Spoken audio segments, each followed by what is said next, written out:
What's going on, people? Welcome back to the channel. This is Samelo TV. My name is Samuel, and today I will be diving into a topic surrounding the talisman, Chelsea's talisman, Cole Palmer, after that loss that against Liverpool on Sunday, and Chelsea weren't able to come out with a win. But I've just kind of been scouring the internet, going on Twitter, looking over some of the general sentiments amongst Chelsea fans, and you know, not just Chelsea fans, but mostly rival fans. You're seeing a lot of there's a lot of conversation around Cole Palmer's performance on Sunday, which, to be honest, wasn't his best performance.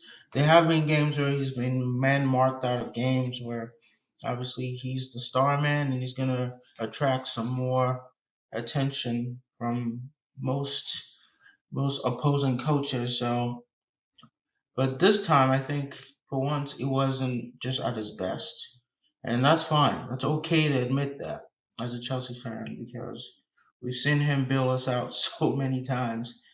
I mean, that's how we've coined the name Cole Palmer FC for a reason because we really do depend on his brilliance in most games. So on this particular occasion, he wasn't at his very best. He wasn't making the incisive passes. Even the shot selection wasn't the best.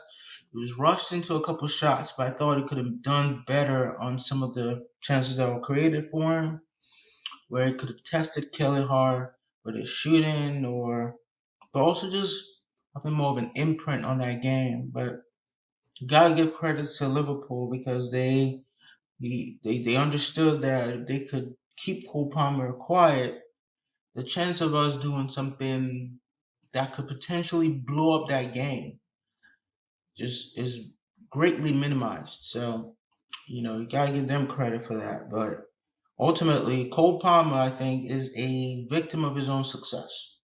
He's become so good that when he doesn't play at his best, it is highlighted.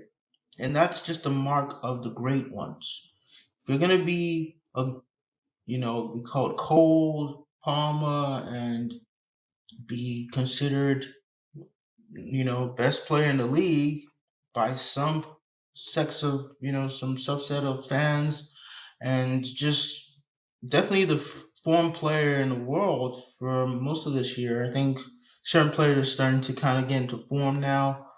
Players like Lewandowski, we're not going to get into that too much, but prior to that, a lot of people were just talking about Cole Palmer being the form player in the world. So, I mean, when you have that kind of performance where you didn't register a GA, I mean, if he had had a GA, he could have maybe kind of kind of you know cleaned it up a little bit and paper over the cracks of his performance in that game.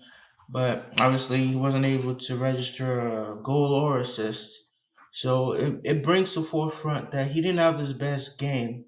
But, today I kind of found an article which kind of talks about, you know, where Cole Palmer stands in, the kind of the way Cole Palmer is being perceived in the you know, and it kind of goes into details about Cole Palmer as regards the loss. And this article is by Bobby Vincent. He's a Chelsea writer for Football.London. The article goes: Liverpool hands Chelsea's new Cole Palmer problem as Enzo Maresca loses it with Nicolas Jackson. But the part I want to focus on is the part that relates to Cole Palmer. Um, so it kind of goes, watch Cole Palmer. The gentleman behind me barked, watch Cole Palmer, he said, again and again and again and again. In fact, I lost count of the amount of times he was demanding the Liverpool player to watch Cole Palmer. Such as Cole Palmer's brilliance, it brings a fear factor with him. Everywhere he goes, even Anfield, one of the most difficult stadiums to get a result at the Premier League. His brilliance is often his own worst enemy, though, because he sets himself such high standards, ridiculously high, which is not bagging himself 4 goals. When he's not bagging himself 4 goals, you can consider it an off day. But Sunday afternoon in the 2-1 defeat to Liverpool was really an off day for the 22-year-old. Just one dribble completed throughout the 90 minutes for Palmer, with only 4 passes into the final third. Chelsea were trying to get him involved, but the truth is the Reds found a way to lock him up. This is down to the tireless work rate of Dominic Szoboszlai and eventual match winner Curtis Jones, who never gave Palmer a moment's peace on Merseyside. It's testament to Palmer, however, that Arneslaw built his Liverpool's game plan around stopping him. September's Premier League Player of the Year. Ironically, Liverpool took the win out of Palmer's sails on an incredibly blustery day on on Merseyside. Feeling the full impact of Storm Ashley that battered parts of the UK over the last 24 hours.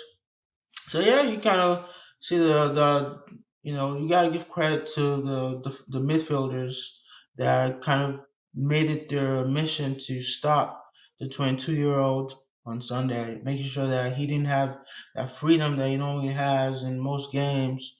Sabazlai seems to have that work rate to keep him kind of honest and get into continue. It continues. They managed to keep Palmer quiet, but it allowed some other Chelsea attackers into the game, including the likes of Nicholas Jackson and Pedro Neto.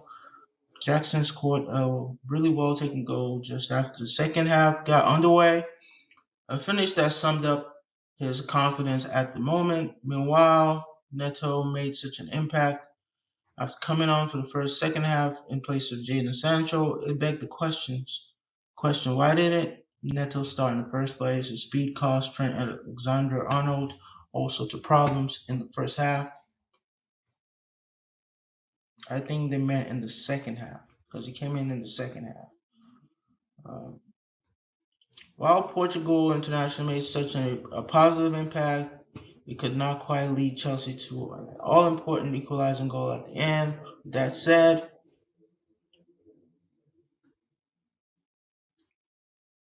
so yeah, I mean, the point here is that Cole Palmer has become so good that he is now held to such a high standard that Cole Palmer needs to, he needs to do better. He needs to then step up in these games and perform like the star that we think he is.